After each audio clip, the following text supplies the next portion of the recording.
जों सारा इन्डियायावनो जों बुंनो थाङोबा माने बेखौ बुंनानै फोजोबनो हाया आरोखि। 100निबो बारा जोङो नेसनेल लेभेलाव ministry of culture government of इन्डियाजों सोमोन्दो लाखिनानै जनफोरजों सोमोन्दो लाखिनानै जों प्रग्रामफोरखौ जों खालामबोदों। टेकआवबो जोंनि बड'लेण्ड कालचारेल सेन्टारनिफ्रायनो बुंनो थाङोबा स्टार्टिंनिफ्रायनो माने जाय बिथांमोनहा गोजौ लेभेलनि माने अर्गानाइजेसन जेन'बा जाय टेक अर्गानाइजेसन आरोखि बिथांमोनहा जोंनावनो फैदों। ओमफ्राय खाम दामनाय, सिफुं फलंनाय, सेरजा दामनाय बेखौ नायफैदों। लोगोसे जोंखौ लांनानै गुवाहाटीयावबो फाइनाल माने जेब्ला चेयारमेन फैयो मुम्बाइनिफ्राय अब्ला जोङो खाम, सिफुं, सेरजाफोरखौ एकदम माने बलेर'जों लांनानै जों गुवाहाटीयाव खानापारायाव बे बड'लेण्ड गेस्टआव दानहैनांदों। ओरैनो जोबोद गोजोननाय मोन्दों। दिनैहाय जोंनि बड'लेण्ड कालचारेल सेन्टारा थांनाय 1993 मायथाइनि 5 जुनाव माने गायसनजादोंमोन। दा बियो फैयै फैयै दिनैहाय 30 बोसोर जाबाय। दिनै जों 30 बोसोरनि जोङो मोनसे फाउन्डेसन दे जों प्रग्रामखौ खालामदों। लोगोसे जोङो एनभाइरनमेन्ट देबो बेखौबो जों हाबाफारिखौ दा सोलिगासिनो दङ। दा ओंखायनो जोङो गोजोननाय मोन्दों। बे जोंनि आफादखौ बुंनो थाङोबा जोङो सारा बर'फोरनि थाखाय खामानि मावनो होननानै दानाय जादोंमोन। मानो होनबा बै समाव बेफोरबायदि आफादा माने गोरा खामानि मावनानै माने हारिमुनि खामानिफोरखौ जाफुंहोनो थाखाय बा दैदेनलांनो थाखाय बिदि संगठन बा इन्सटिटिउसन गैयामोन आरोखि। दा बे समावनो जोङो गायसननानै गमामायैनो रायजो राजा आरो गासै माहारियारि आफादफोर संगठनफोरनि गेजेरजों जों खामानिखौ मावबोनो हादों।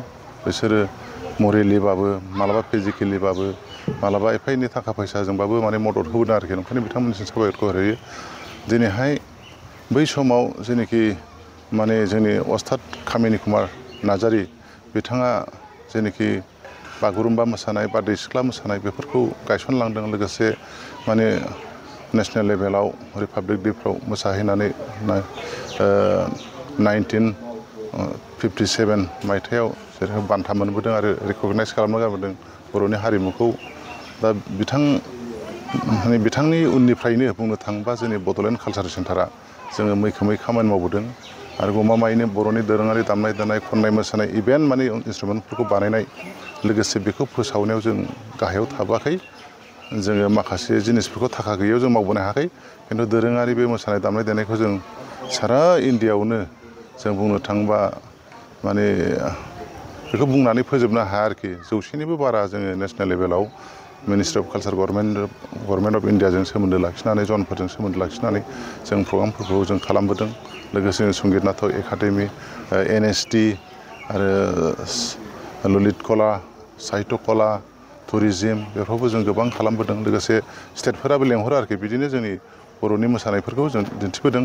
लोगोसे जों दाहाल थुंग्रि, बागुरुम्बा, रुमबां, बारबाय लोगोसे ना गुरनाय बेफोर मोसानायफोरखौबो जोङो माने क्रिएटिभ मोनसे आर्ट फर्म बानायनानै बेखौबो माने फक डेन्स हिसाबै माने माखासेखौ जोङो नेसनेल लेभेलाव इस्टाब्लिस खालामनो हादों।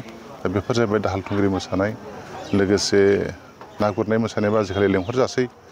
बिदिनो आरो दा दंबावो जोंहा दावस्रि देलाय मोसानाय, लोगोसे सिख्रि सिख्ला मोसानाय बेफोरखौबो दा जनाव जोङो हरनाय जाबाय। दा बेफोरबो लासै लासै लेंहरजागोन। दा JITECआबो बिदिनो फैदों।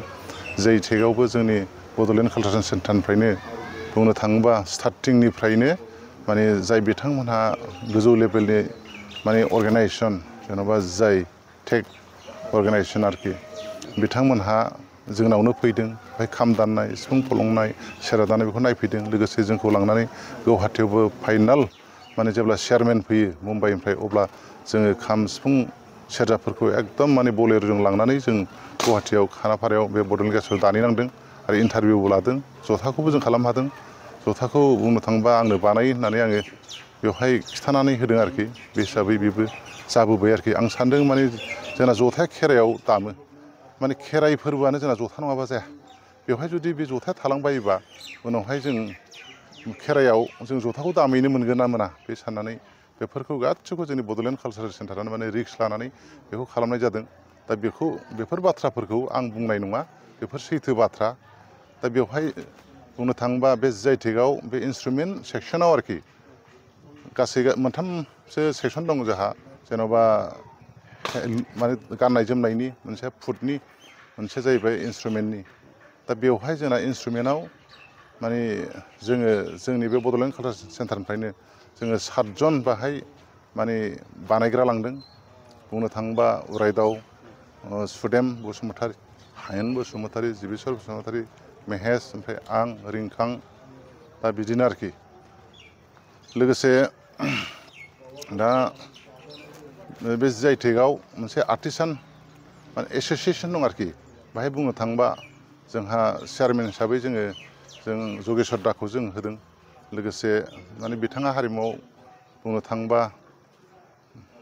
बिराद इन्टारेस्टेड हिसाबै जों बिथांखौनो जों चेयारमेनाव होदों आरो बिथाङा गोरोंबो लोगोसे जों गोमोथावखौ होदों गोमोथावआ जाहैबाय जे जिनिसखौ जों माने नेसनेल इन्टारनेसनेल लेभेलाव जायाव थांनाय इन्सट्रुमेन्टफोरखौ माने मोनसे एक्सट्रा अर्डिनारि माने स्पेसियलिस्ट दामनांगौबा जों गोरों मानसिखौनो हरनांगौ होननानै जोङो गोमोथाव बसुमतारी डक्टर गोमोथावखौ होदों लोगोसे आंबो थाबाय जों साथामजोंनो बे जिआइटेकआव आर्टिसान एस'सिएसनाव जोङो नटारिखौ होदों दलिलाव जों सहि होदों जों एप्लाइ खालामदों आरोखि बेनिफ्रायनो बे जिनिसा फैदों दा नंखायनो बेवहाय जोंहा साननांगोन आरोखि जोङो माने सरकारा बुंनो थाङोबा बेफोर खामानिफ्रा माने जोंहा बिटिसि सरकारानो मदद होदों रांखावरि हिसाबै आरो बेवहाय जोंना बड' जाय हिसाबै जोंहा सार माने रेवरेवा नार्जारि बिथाङा मोजां खामानि मावदों लोगोसे बेवहाय दं बिथांनिनो अनजालु फिसाला लिंलिं नार्जारि लोगोसे खनसाय लोगोसे जोमै बिथांमोना मैखोमै खामानि मावदों आरोखि दा बिथांमोनखौ जोङो रायखाङाबा थानो हायाखि बे जाय होनबाथाय खनसाय आरो मा होनो बेखौ जोमै आरो लिंलिं बिथांमोना बिराद खामानि मावदों लोगोसे जोंहा सार रेवरेवा नार्जारि बिथाङानो आंनि न'आव लानानै फैदों जों ख्रिस्टि मोसानानै दिन्थिहरदों जोंनि गासिबो बानायनाय दामनाय देनाय बेखौ खिथाहरदों आरोखि जोबोद मोजां मोनलांदों आरो बिथांमोनहा बुंलांदों मालाबा माने आमेरिकायावबो थांनांगोन खामफोरखौ आमेरिकायाव बानायहैनांगोन होननानै बुंदों आरोखि दा नंखायनो गोजोनथाव बाथ्रा जोंनि बेफोर गासिबो बड'लेण्ड कालचार सेन्टारनिफ्राय फैनाय मोनसे इनफ्लुयेन्स आरोखि बे दा जों गासिबो जोनोमनिफ्राय रोंखानानै फैया जों बेखौ स्टाडि खालामखांनायनि उनाव सोरनिफ्रायबा आइडिया मोनखांनायनि उनावसो बेखौ मावनो हायो बे हिसाबै जोंनि सेन्टारा माने स्टार्टिंनिफ्रायनो जों स्टाडि खालामनाय हिसाबै जों बेखौ दांबोनाय बेहाय गोजोनबोनाय बेहाय सरसा खालामबोनाय बेहाय बे हिसाबै जों बेखौ थाल मोनो हिसाबै जायखि माने गोजौ लेभेलनि जाथि जौगाखांनाय खामानि मावनो फैया मानो जों बेखौ माने इनडाइरेक्टब्लाबो मदद होनो हायो आरोखि दा आं खावलायदों साफ्रोमबो रायजो राजा आरो माने आर्टिस्ट बिथांमोन आरो जोंखौ माने सरकार संगठन मदद होयो आरो बेखौबो खावलायनो लुगैदों जोंनि हारिमुवा जाहाथे अरिजिनाला थाबाय थादों जे बुस्थुआ माने ससाइटियाव गोहोम गोलैयो गाज्रि गोहोम खोलैयो बेनिफ्राय ससाइटिया गोदोलांनाय फासयलांनायनि मोनसे लामा थायो बेफोरबायदि गाज्रि जिनिसखौसो जों एभयड खालामनांगौ इलिमिनेट खालामनांगौ आरोखि नाथाय बबेबा मोनसे जिनिसा बिराद स्टेन्डार्डखा बे बर'नि मोनसे केरेक्टार मोनसे बेखौ मा होनो प्रेक्टिस बेजों माने जाथिया जेबो खहा जाया दा बेफोरबायदि जिनिसखौनो जों गोदोनिसो होननानैसो जों गारनो नागिरगासिनो दं ओमफ्राय मालायफोरजों गोरोबहोनानै गोदान स्टाइलखौसो जों लाबोगासिनो दं बिदिबा जोंनि माखासे दोरोङारि जों जे जिनिसखौ जों खनोबा दामोबा दिन्थिबा बर' होननानै मिथिखायो बे जिनिसा थानाय नङा आरोखि ओंखायनो साफ्रोमबो गोदान आरो गोजाम जोंनि देंखोगिरि मोसागिरि जोंनि प्रडिउसार जोंनि डाइरेक्टर गासिबो बिथांमोनखौ खावलायदों जाहाथे अरिजिनेल दोरोङारि स्टाइला जोंना मा जेन'बा बैसागुनि स्टाइला गोदोना माबायदि मारमोन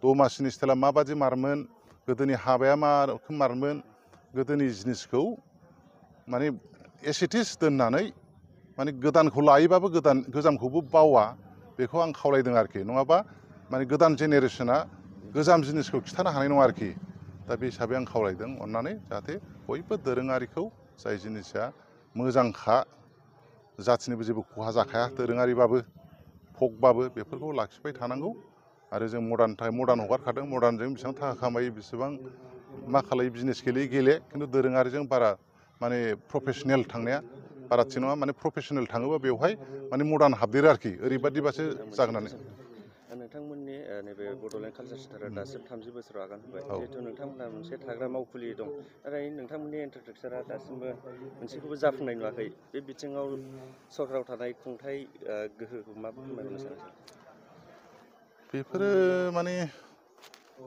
थिगैनो दं बेफोर कुइसनफ्रा आरो बेखौ सोंखानांगौबो आरोखि दा बे जाहैबाय बै समाव जोङो बुंनो थाङोबा बिराद प्रग्राम गानाय जादों आरोखि प्रग्राम गानाय हिसाबै जोङो बेफोरखौ गभर्नमेन्ट लेभेलजोंबो बाराद्राय सोमोन्दोबो लाखिबोनाय जायाखै आरो जों गोदोनिफ्रायनो मथा मथि इलेक्सनावबो जों रावजोंबो ओंखारबोनाय जायाखै बे हिसाबै जोङो माने जेखिनि दं बेजोंनो जों मावग्रोदों आरोखि माने प्रिलिमिनारि स्टेजाव इसेबां माने जोंगा मागा माने हाइ फाइ नांलायलाया आरोखि माखासे जिनिसखौ इन्डिभिजुवेलि साइजजोंबो न'आवबो मावनो हायो आरो जोंहा बाहाय गोदो फ्रेन्ड्स इउनियन क्लाब दंमोन बेखौ जों सिफायना जों लुदों रायजो राजा जोंनो होदों आरोखि हारिमु आफादनो बेनिफ्राय जों जा न' लुबाय ओमफ्राय नैबे न'खौ माने जोङो बुहुमुखि समाय समितिमोन आरोखि बिथांमोना होदों दा बेजोंनो जोंहा थानो मानो जोंहा जायगा दंखायो दा बेजोंनो जों गोदोनि स्टाइलजों एसे सोलिदों आरोखि दा ओंखायनो स्टार्टिङाव इसेबां जों हाइ फाइ माने डेभेलप नांलायलिया दा सरकारा माने जोंनि मावनायखौ नुबानो लासैनो डेभेलपमेन्टखौ होखागोन जोंनि इन्डियानो डेभेलप जालांगासिनो दं अब्ला डेभेलप जालांगोन जे समाव इन्डिया डेभेलप गैखायाबाय नों बिबा मालाय माहा मोननो दा इन्डियानो डेभेलप जागासिनो दं डेभेलप जानाय स्टेटआ डेभेलप जादों स्टेट डेभेलप जानाय जोंनि बिटिसिआ डेभेलप जादों डेभेलप जानायनि उनाव जोंना डेभेलप जाहैखागोन आरोखि ओंखायनो बेखौ जों जेबो साना जों रावखौबो दुसिनोबो साना आरोखि गोजोनथाव खौरां क'क्राझार सहरनि जेडि र'डजों नांजाबनाय गोजोनपुरि रयेल एनफिल्ड श'रुमनि गोजौआव थानाय सेन्ट्रेल भारत सेबक समाजजों गनायथि होजानाय आइएफआ बिएम इनस्टिट्युट अफ पेरामेडिक्सआ नोंथांमोननो लानानै फैदों देहा जोथोन लाखिनायनि माखासे आयदा लोगोसे 2024-25 मायथाइनि मुं थिसननाया सोलिगासिनो दं आरो फैगौ जोबथा जुन दानसिम मुं थिसननाया सोलिबाय थागोन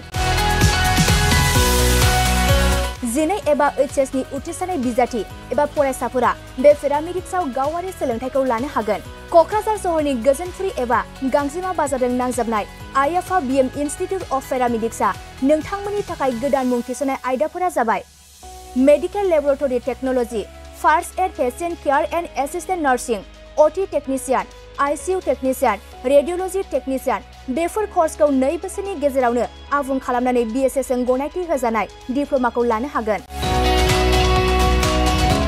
लोगोसे गासैबो डिप्ल'माखौ लानायनि उनाव सोरखारि साख्रि मोननायनि सुबिदाबो दं जुदि नोंथांमोना बेफोर कर्सनि थाखाय गोदानै मुं थिसननो गोसो दंब्ला आइएफआ बिएम इनस्टिट्युट अफ पेरामेडिक्सनि 9395899391 एबा 9821663110 मबाइल नम्बराव थोंजों सुलाद लाहरनो हागोन